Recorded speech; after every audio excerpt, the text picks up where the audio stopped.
Most of us grow up believing that the 401k is the hero of a retirement plan. But what if I told you it could also be one of the biggest tax traps that you will ever face? We fell into that without even realizing it. Today, I want to share with you what we wish we would have done differently and the plan that we are using now to avoid that massive tax bill later. The 401k, it feels safe. You get the match, your paycheck looks better, it grows quietly in the background for decades. But here's the part that no one explains when you're younger. And that's every dollar that you put in becomes fully taxable later. And the more successful you are at saving, the bigger your tax bomb becomes. So the bigger the balance means bigger forced withdrawals later. So those withdrawals can increase your taxes, increase how much your Social Security is taxed, and even cause Medicare penalties through your IRMAAs. And honestly, when you're younger, you don't question any of this. You just follow the crowd. You do what everyone else at work does. You hear people say, max out your 401k, and you assume it is the smart thing to do. No one sits you down and explains the long term consequences in taxes. No one shows you what your income will look like at 65 or 70. We were saving, but we weren't planning. And there's a huge difference between those two. The real trap hits when your required minimum distributions begin at age 73 or 75. So the government forces you to take money out of your 401k, whether you need it or not. So those withdrawals can push you into a higher tax bracket. It can make more of your Social Security taxable, and it could raise your Medicare premiums through your income related monthly adjusted amount. Most people don't learn about those IRMAAs until it hits them, and then it's too late. My husband maxed out his 401k for almost 15 years straight. We also maxed out both of our Roth IRAs, and then everything extra went into our brokerage account, which we now call our superhero account. Now, if we had a time machine, we would absolutely change that. We would definitely put less into the 401k, not maxing it out. But we would still max out the Roth IRAs. And then we would focus on building a much larger taxable account earlier because that account is what gives us flexibility. Now, here's something we did not take into consideration when we first started investing for our future. And honestly, I don't think a lot of young people do think about this. But if you want the option to retire before 59 and a half, you cannot put everything into accounts that lock you out until then. So without our superhero account, we would have been stuck working whether we want to or not, because that is the only money that we can touch without penalties. So if we could redo our 30s and 40s, we would have built a much larger taxable account much sooner. That would be our freedom account, the money that we control, not money that we wait for. So, this is the advice that we give our kids now. Yes, contribute to your retirement accounts because they are very important. But don't put everything into accounts that you can't touch until you're 59 and a half. Give your future self the option if you want to retire early, if you want to travel, or work part time. And looking back, it's almost funny how simple it seems.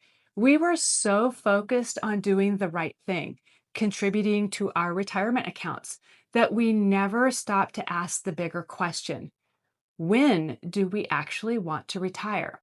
So, if your dream is to retire at 50 or take mini retirements in your 40s, those traditional accounts won't help you.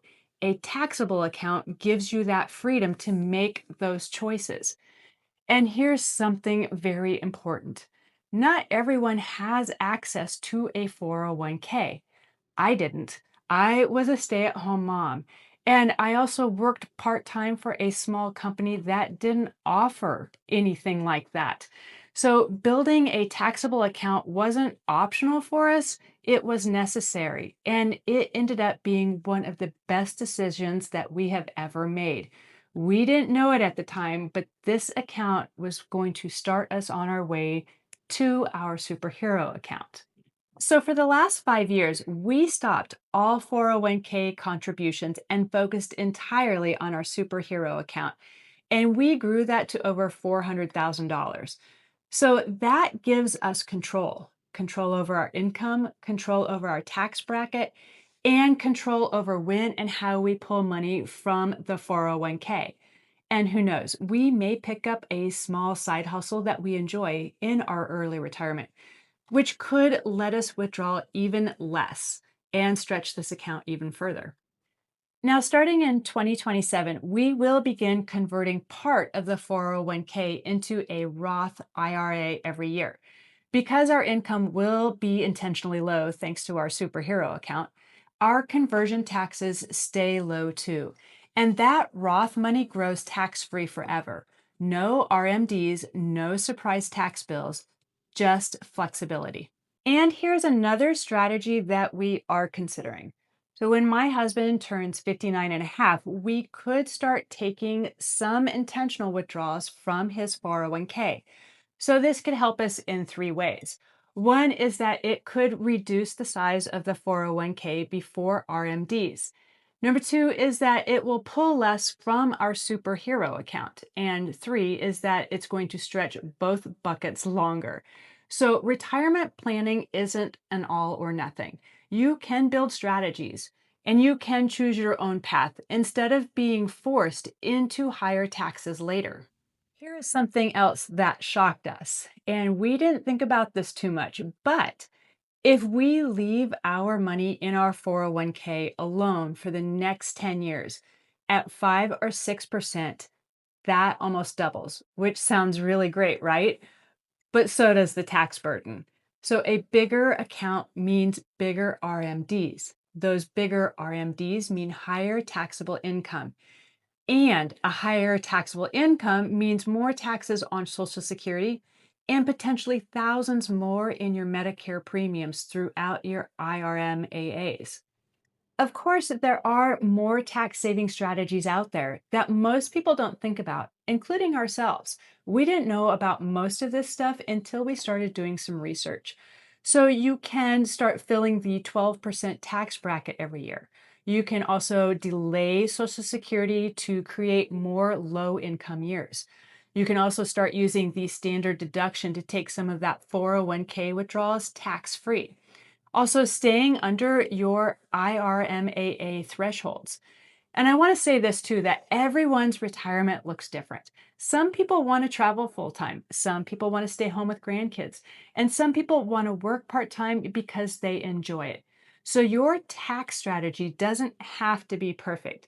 It just has to support the lifestyle that you want. Now, we are not tax experts. We are just a couple that is sharing our real numbers and our real mistakes. And if you want flexibility in your retirement, and if you want choices, you can't rely on just one bucket. You need to build a tax free account, a tax deferred account, and a taxable savings because your future self will thank you. So we would love to hear your experiences. Have you done a Roth conversion? Are you planning to? Or do you have your own tax strategy? Let us know in the comments below. And if this video has helped you think differently about retirement, please like and subscribe. It really helps our channel reach more people. Thanks for watching, and I'll see you in the next video.